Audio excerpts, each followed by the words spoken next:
Tonight, the First Lady of Song, Ella Fitzgerald, with her special guest,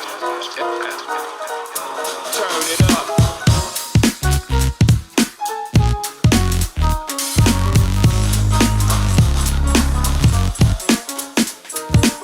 Don't mean a thing. It ain't got that swing.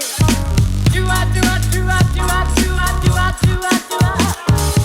Don't mean a thing. All you gotta do is swing. Do I, do I, do I, do I, do I, do I, do I. Makes no difference if Hey everybody, I am here at the Tim Hollis Museum. It has been featured on this website called Roadside America, and he reached out to me on Facebook after another video that I shot, and I thought that I would come check out this really interesting museum and this collection that he has of old pop culture items. Alright, so we're gonna go in there now. Oh my goodness. I'm pretty sure this is what heaven looks like. Oh my gosh. I don't want to like cry, but like this is it's so cool. Back in 1981, I was at the dentist's office and I was looking through a magazine in the waiting room, and I don't even know what magazine it was or how old it was because, you know, dentist office always have old magazines. But there was an article about a fella somewhere in the country who collected cartoon character toys. And it had a photo in the magazine of this fella sitting in front of a wall with all of these games and puzzles and toys like that. And when I looked at the photo of that fella, I realized that everything that was in that picture was either something that I used to have when I was a kid or something that I still have. And so I thought, well, now if that fella could do it, I ought to be able to do it. And so I started going out and looking for the toys and the things that I remembered having as a kid. And as I tell people, it got out of control from there. Okay, so I'm gonna go ahead and start exploring this place. There's a lot to look at. Apparently there's 2 floors here, so it's gonna be a lot of fun. So over here, Tim was showing me first this, what he called the old like radio section, and it's all about sort of this tribute to old radio programs like Charlie McCarthy, the ventriloquist doll, and Fibber McGee. And he actually said that this right here is an old console, I think that belonged to his family, that they used to listen to the radio on. And so he's got all of these really interesting sort of memorabilia related to pop culture. So it looks like over here, it looks like a collection of different types of books. Here's Huckleberry. And Yeah, these are actually little records. The little 45s and Oh, the 78s the 45s. on the different children's labels. Oh, okay. Astro Boy. Remember that. Captain Kangaroo. That was like one of my mom's favorite TV programs when she was a little kid, was Captain Kangaroo. You have to be mighty old to remember Captain Kangaroo. He was on a long time ago. Do you ever like play this stuff anymore? Most of it I have dubbed to CDs over the years, but Yeah. I really, if I ever retired and didn't have anything else to do, I would just take the records in order and just, you know, dub all of them. Wow. But it's, most of them are still playable. So these are the books up here. Right, these are the little golden books and you know, others of that type, and of course up on the top are the old frame tray jigsaw puzzles. I just love that artwork that's on those. You know, each one is like a little miniature painting all of its own.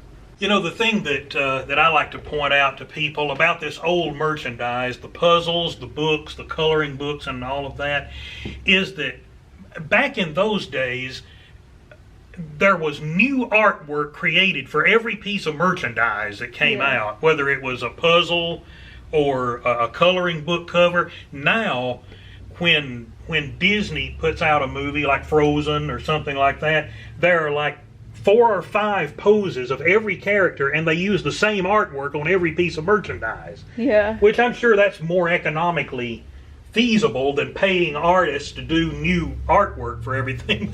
There was just such a variety of it back then. You know, you didn't see the same thing twice. I mean, yeah, that's what I'm noticing here. Like, there's so many, I mean, different colors, different themes, different, I mean, the colors here in general in your whole place is just, is incredible. It was all made to be colorful, that's for sure. Oh, look, you have a Mickey Mouse Clubhouse shirt. Look at that. Oh my gosh. So Tim has been noticing my ringtone. It's a nose twitch from Bewitched, and I think he's going to show me something. That's one of the few pieces of merchandise, the board game. He has a Bewitched board game. Oh my gosh. Look at this. So, do you play these board games? No, most of them I have never opened. Are you serious? Yeah, they, you know, I don't even know if all the pieces are there on some of them. I wonder what the theme of that game is, like how you play it. I'm not sure. I don't remember. I'd have to open it up and look at the instructions. I guess. That is so cool. It was not made by one of the main game manufacturers like Milton Bradley or Parker Brothers. It ABC on the top. Yeah, it was Game Jam. Yeah, it was one of the more obscure game labels. That is so cool. For all of you out there, I am obsessed with Bewitched, and I am obsessed with Dick Van Dyke, and I Love Lucy. So it is really cool to see that. Oh look, Bozo. Bozo the Clown. And Mighty Mouse. Here I come to save the day! Well, blow me down. Yeah, I can't You can't do that, huh? No, Okay. I don't. I have a very, like, female, like, I can't. My voice is not in the right register to do anything like that. I guess I could be Olive. Yeah. Snow White and the Three Stooges? When did that happen? That was actually an early 60s feature film. Yeah, You learn something new every day. Especially in here, you will, yeah. Never heard of that before. I think the lady that played Snow White, and it was like an Olympic figure skater or something. Really? But I think it was also the only time the Three Stooges ever appeared in color. Huh. Which, at the time, Moe said that in color they were just twice as ugly as they were in black and white. That is really funny. As far as its old location, it was a museum by 1983 or so. Just a couple of years after I started, I had already arranged the things into departments and so forth. But the building that we're in now was built in late 2007, early 2008. That's when it went from being a house full of old stuff to actually set up in a museum display type format. Mm-hmm. When the museum was in the old original location in the old house, I very, very rarely had visitors. For one thing, it was really hard to walk through the place because it was so full. But once I built this building, I decided that, finally it was in a position where I could actually invite visitors. And it's gotten a lot of media attention. It's been in the newspaper and on TV so much, and it seems like every time there's a story about it, I get a call from someone wanting to come. I've got several groups coming in the next few weeks, just as a matter of fact. Wow, this is so cool. So this was one of my favorites growing up, Tom and Jerry. Yeah. I absolutely love that. I used to have a little t-shirt with Tom and Jerry on it. It was my favorite t-shirt ever, and I was really sad when I outgrew it. I think I might still have it. I was going to say, you mean you actually outgrew something? I think you could probably still wear it. I might. It would probably be a midriff shirt. Well, it could be a crop top, it's all right. I'm bringing a new style back. It's going to be Tom and Jerry crop tops. I'll create a boutique and I'll sell them. Most of these dolls were they were the talking ones that had a string, you know, that you would pull. Oh, really? And the thing, I kind of hate the fact that they don't work anymore, because since Tom and Jerry didn't talk, I'd like to know what they said, you know, what they said when you pulled the string. I mean, did you pull the string and Tom said, "Ah!" Which is about the only thing he ever said in the cartoons. I know. You only heard him yelling, you're right. That's right. So I heard with these type of toys, like when you pulled the string, there was actually like a little record in there. Yeah. Is that correct? Yeah, there was that. Well, in fact, I can show you. Of course, what would be inside the talking toys would have been a lot smaller, but let's go back here. The record inside would be very similar to these. These little records went in this little talking telephone, this little Peanuts telephone. Huh. And it was made by Mattel, which was the same company that made the talking toys. Yeah. And to describe how these records work, you sort of wonder how anyone even invented the idea. Because it just looks like a regular vinyl record. Yeah. But there are 4 different routines in the grooves of this record, and it is completely random. Whichever one the needle sets down in, that's the routine that you hear. Huh. So, with the talking toys, it was the same way. It was completely random. The needle just dropped. Right. Yeah. And, you know, so it's like in these grooves, there are 4 different recordings within the grooves. I mean, you just wonder, how could anyone even come up with that? Tim's one of my new good friends now after this. He gets me. Oh, ain't she cute? Oh, look at this Superman coloring book. That's cool. Oh, yeah. And Batman This is coloring book. The various superheroes. Of course, I was always partial to the female superheroes myself. There just wasn't Like very Wonder much. Woman? Yeah, there wasn't very much merchandised on them. Except here's one who had an unfortunate name. Isis. Yeah, I was gonna say I don't believe that she's going to be coming back anytime soon. Oh, look. So do you collect any comic books? Like, do you have some? You know, to tell you the truth, I never set out to collect comic books. But if you'll look up over ahead, you'll see, you know, I ended up with quite a few of them, even though I never really set out to collect those. I mostly just got them because they were related to other characters that I was interested in. Jigsaw puzzle. I actually collect comic books. I was really into those a few years ago. I've actually got a few old ones that are worth a little bit of money. So like The Flash and Superman and Batman. What is this? Oh, it's a matching game? Yeah. Oh, it's an old Superman suit. Look at that. It looks like pajamas. Yeah, I think basically it is. It was a play suit, but I guess some kids could sleep in it if they wanted to. It's like pajamas with a cape.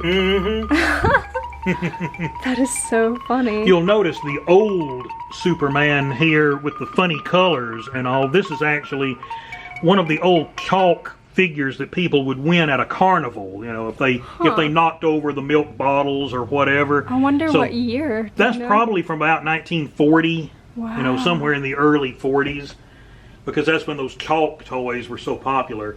There's a bunch of them elsewhere in here too. This was the cake on my first birthday. And you notice that the plates and the tablecloth that went with it. Well, here are the plates with the same design and the napkins. So it's kind of funny. You can see them there and then see them in person.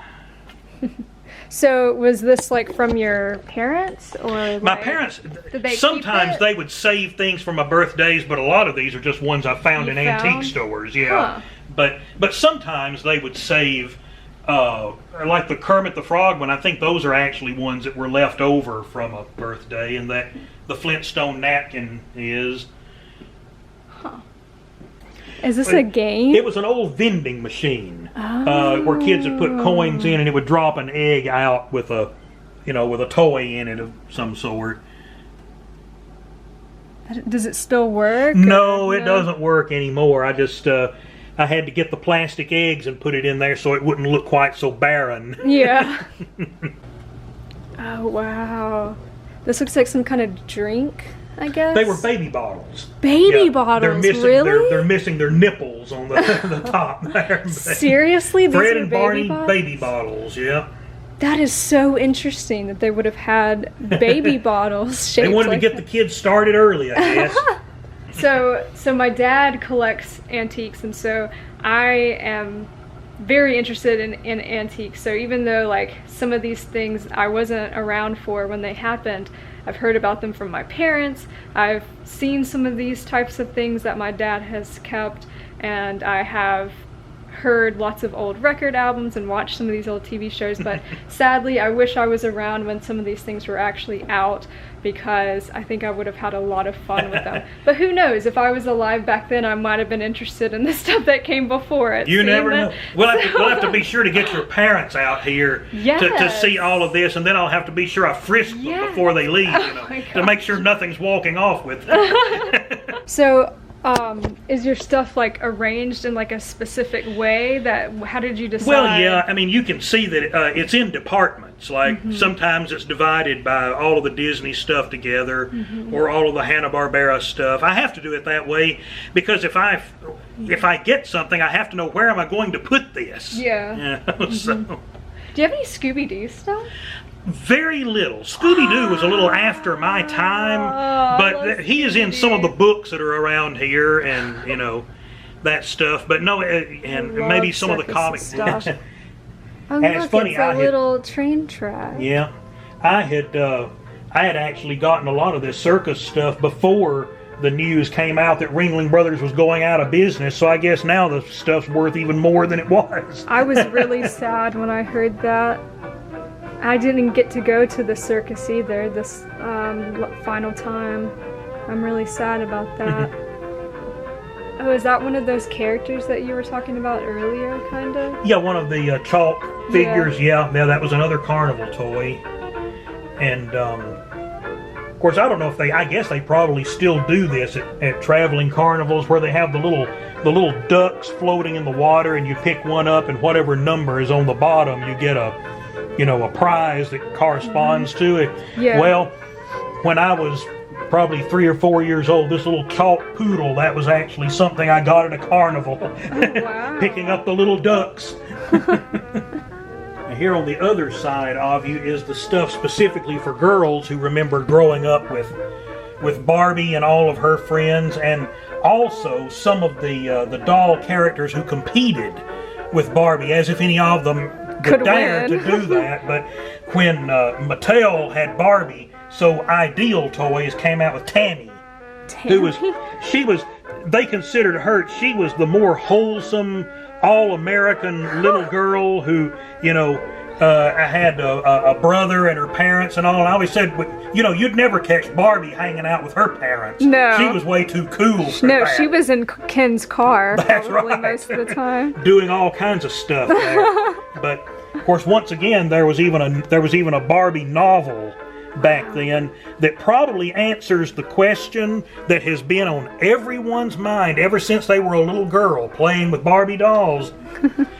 What is Barbie's last name? Oh, really? It tells you? Right here on the very first page. There you got it. Barbie Roberts. Barbie Roberts. Right there. There's the proof. So you can go and tell all your friends what Barbie's last name is, and that you know something they don't know. Oh, is this an original Clue? I don't know if it's original, but it goes way back. I wonder if the board game. Oh, there's the little model right there. Yeah, it's got the different rooms on it and everything, just pretty much the same way it is in the Clue now. It's just different. It was colors. More cartoony. Yeah, back then. It was a lot more definitely hand drawn looking. Yeah. It's Woody the Woodpecker. I have a funny thing to say about Woody the Woodpecker. So when I was little, I had a piece of hair that stood straight up like this, and my parents nicknamed me Woody the Woodpecker when I was little, and they'd go hoo hoo hoo hoo hoo hoo like to me and stuff. Yeah. And it's so funny because like when I got my hair cut short, it's still kind of there. So apparently I'm Woody the Woodpecker. You're Cowlick. I am his relative. Now in this book rack, I've got to show you this. This is one of those things. Of course, over the years, Peter Pan Peanut Butter issued a lot of different premiums. Yeah. And this coloring book, is kind of unusual because of the way it mixes the way the characters look. In other words, they pretty much drew the Disney Captain Hook for it. But Peter Pan looks like a girl, like in the musical. Like in the musical or the Mary Martin Peter Pan. I mean, even in the illustrations, Peter Pan's wearing a dress, Peter Pan's a girl in it. Yeah. So you wonder, well, if they were going to do all of that, what were they going to do about Tinkerbell? Yeah. Well, let me show you. In this coloring book, this is Tinkerbell. What? No. There's something almost sacrilegious about that, I would say. It looks like a bumblebee, like a ugly bumblebee. This I can just imagine this Tinkerbell saying, "You want me to put on a mini skirt and fly around what castle with me magic wand?" No, that just doesn't make sense to me. That book is all messed up. That does not even make sense. Because there were a lot of guys that had a crush on Tinkerbell over the years, and that's just enough to... Yes. That is... I would have never known that. I know that now, though. Oh, look, I gotta get a selfie with Bozo here. Oh, yeah. There you go. Selfie with Bozo the Clown. Hey there, boys and girls. The world's most famous clown. I've had some people come in here that have a clown phobia. This isn't a good place for them. Yes, it's definitely not a good place for them. Because this guy here... Oh, it's Kermit. Yeah. Hi-ho, Kermit the Frog here. Aw. That is so cool. It's kind of funny, when Sesame Street first started, the characters look different. Big Bird is sort of dim-witted looking there, wouldn't you? Scary. Yeah. And also, in the early days, Oscar the Grouch was orange instead of green. That's weird. Yeah, you've got all the characters here. Oh yeah. Have you seen Muppets Christmas Carol? Yes. That's one of my favorite Christmas movies. Very well done. As a kid, I wasn't sure whether I wanted to be a writer or a cartoonist, and I finally decided that I was better at writing than I was at drawing. So. Yeah. My dad was an English teacher for 40-something years, and so a lot of these are his old textbooks and remnants from his school years. Huh. Oh my goodness. This is my favorite. Coke is like, oh my gosh. I love Coke so much. Especially out of a glass bottle. There's nothing like a Coke out of a glass bottle. Especially when you can get them for 15 cents. Oh my goodness. I wonder when this was then. Probably the 60s. I really don't know. And would they actually release like glass bottles? Yeah. Oh yeah. That is so cool. Up here we've got some different sorts of cups and glasses related to soda. Look at these bottles. This is the whole grocery store down here. Oh, you're right. Look at this. It's like a grocery store aisle. It's like shopping with Megan. Going through the grocery store. Gotta pick up some chili and some funny face cherry flavored drink mix. Yeah, see, I told you that's how it was. That was their version of Kool-Aid with the different characters on each one, and this is when Bugs Bunny was advertising for Kool-Aid. Oh, look at these like TV dinners. Yeah, those Tyson were good. TV dinners.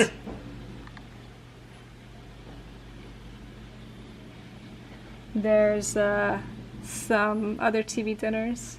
Got the Peanuts and we got Flintstones. Oh, look at these. I actually talked about these Swanson turkey TV dinners on my podcast. Yeah. She just takes Swanson TV turkey dinners. They were the first. Oh, look, there's Boo-Berry and Yummy Mummy and Count Chocula. Mm-hmm. Batman. There was a Batman cereal? Very briefly, yeah, back when, I think that was when the first movie came out. I'm guessing it hasn't been opened. So No, it still has the bank shrink wrap to it. Honey Smacks, Fruit Loops, Frosted Flakes. Wow, look at this.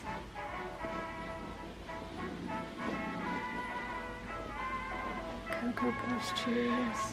Now, the autograph on the Cheerios box, you've probably never heard of Fred Foy, but have you ever seen the old the Lone Ranger TV show or the radio episode? Yeah. Well, Fred Foy was the announcer, the one who would do the a fiery horse with the speed of light, a cloud of dust, and a hearty hi-yo silver, the Lone Ranger. Yeah. That was Fred Foy. So he did the Cheerios commercial, so I got him to autograph a Cheerios box.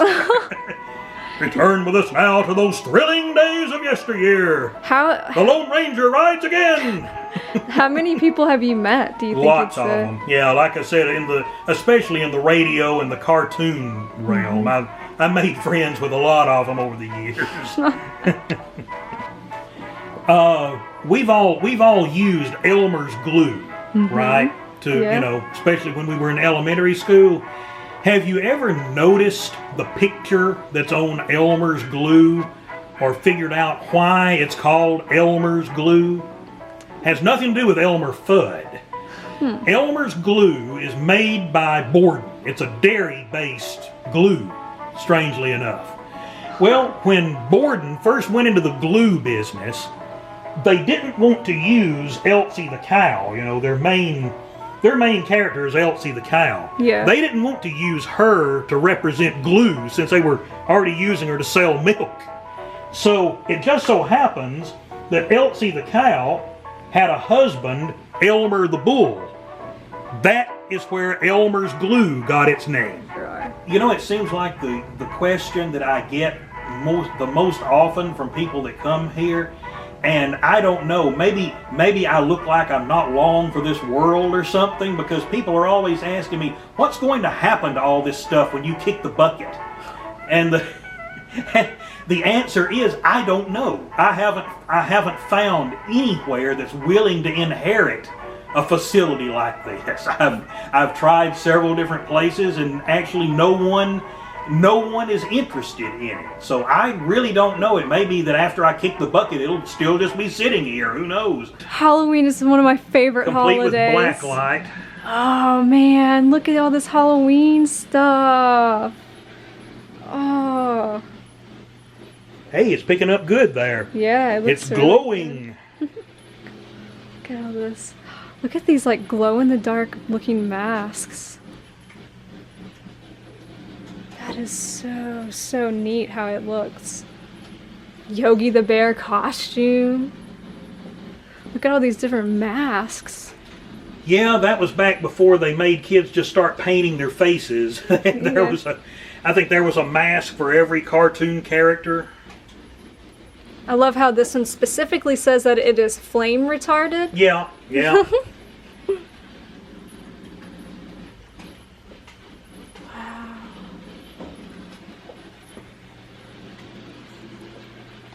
Green Ghost Game. Oh, look at these. The Mickey Mouse. Yeah. It's like a ladder. I see Minnie isn't moving anymore. I don't know what's happened to her. She's petrified, I guess. Oh, look, they're trying to hang the light. Yeah. He looks like could fall. Yeah. He's gonna And fall of off course, the Goofy's ladder. all tangled up in the lights there. Oh wow, Santa's glowing Yeah. really good in my camera there. Oh, look, I love how you have a little mantle and a fireplace Oh, back of there. course, yeah. Wow, I just now noticed that. Oh my goodness. That is amazing. The moose is a relic out of the old Pizitz department store downtown, where the big deal at Pizitz every Christmas was to go see their Enchanted Forest display, which was set up in a big room in the store, and you'd walk through the snow and the trees, and you'd see the elves making toys and the animals. And as far as I know, that moose is the only piece of the Enchanted Forest that survived. How did you get it? When the store had its fixtures sale, there was a fella that lived over close to Briarwood Church who went to the fixtures sale, and he bought the moose and kept it in his living room for about 20 years, and then he sold it to me for a couple of arms and a leg. So when people ask me, what's the most expensive thing you've ever bought? It was the moose. Yeah.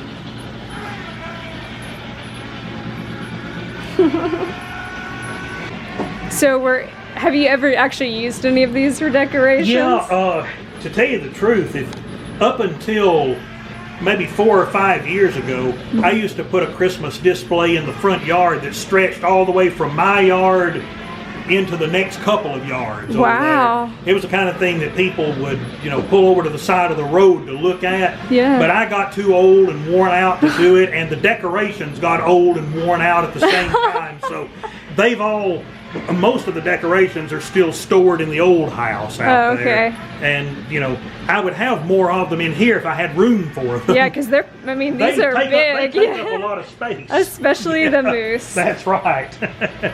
This was our first color TV from 1969, and of course this was our first VHS recorder. Wow. We got it the day that it went on the market. In fact, in this aisle, most all of this is the furniture that was in the house when I was growing up. The couch and the end table and the TV and all of that stuff. So, yep. That is a cool puppet right there. That was when my old buddy cousin Cliff, of course he had been on TV since the 50s, but in the 90s, Channel 6 brought his program back for a few years, and I was the puppeteer on the show. That was the puppet they had made for me to operate on there. We called him Uncle Fuzzy.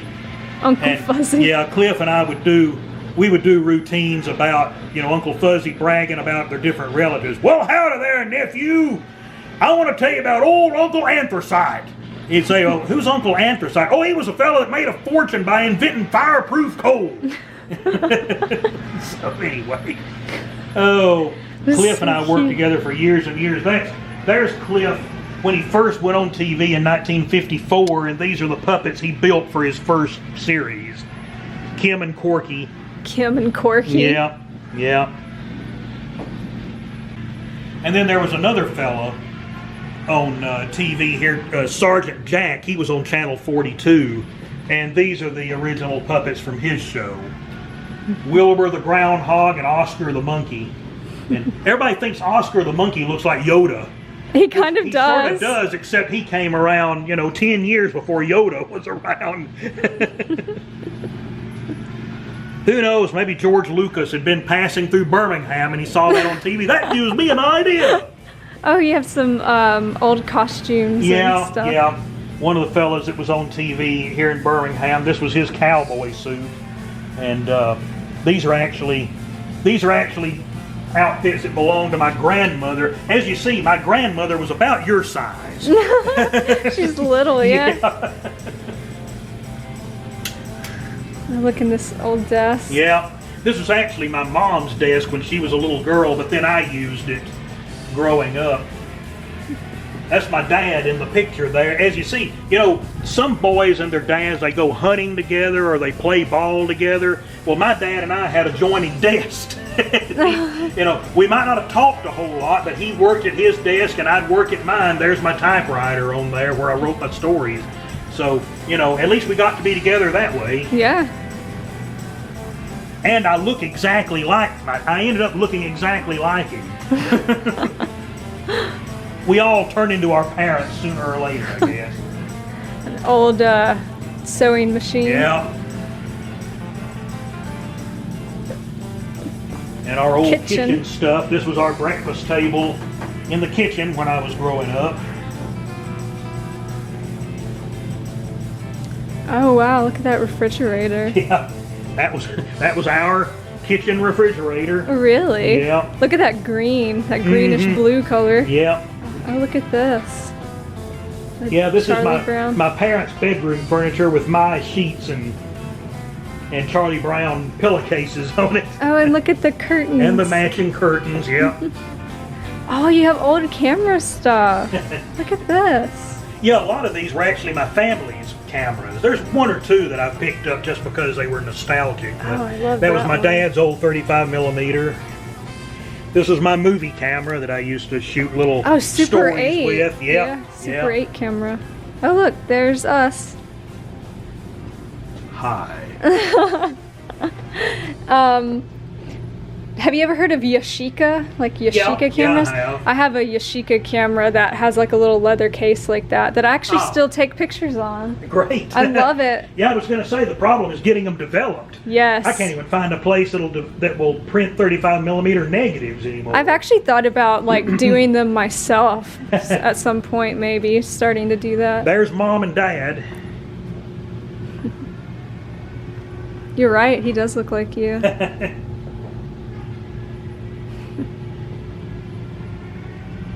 Of course, a lot of the baby stuff here. Aw. My voice is about gone on me. The baby stuff.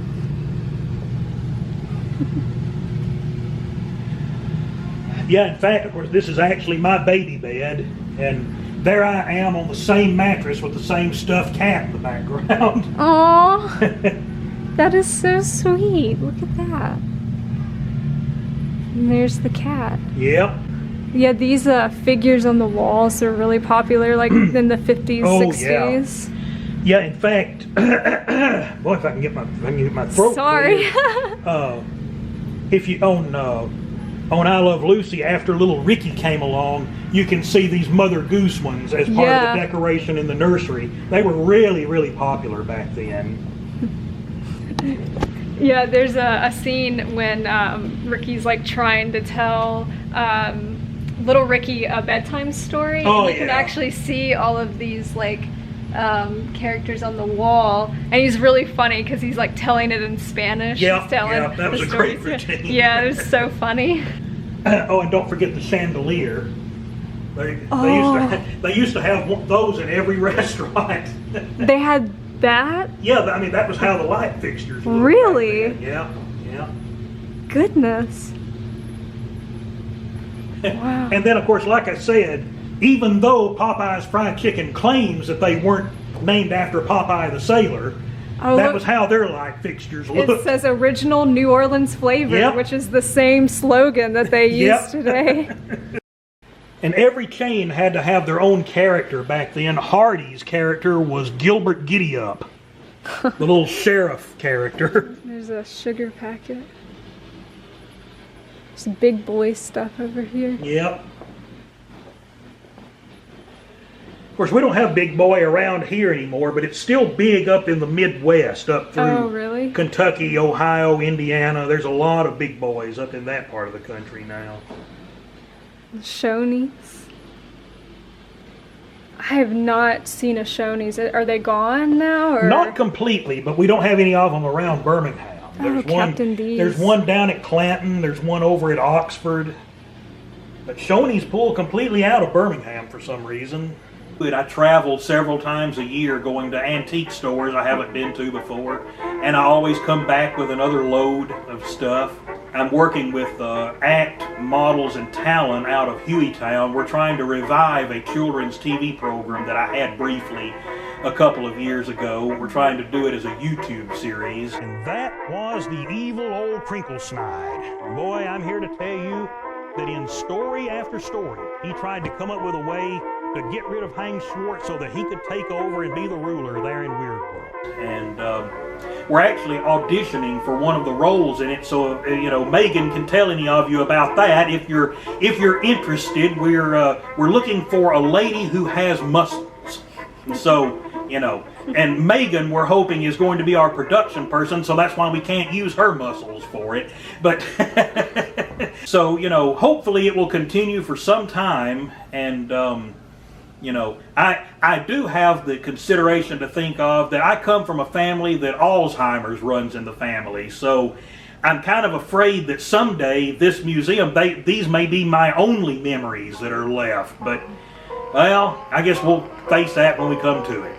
So, anyway, so long, folks. I've got the old soul, you know, feeling caught my sweetest soul.